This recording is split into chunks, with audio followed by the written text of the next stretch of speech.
నిన్ను చూసి నన్ను చూసి చెప్పాలని అనిపిస్తుందే. ఏమని?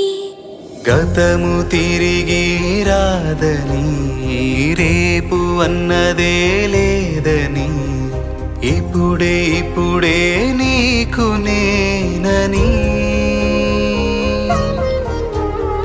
గతము తిరిగి రాదని, రేపు అన్నదే లేదని, ఇక్కడే నాకు నువ్వని.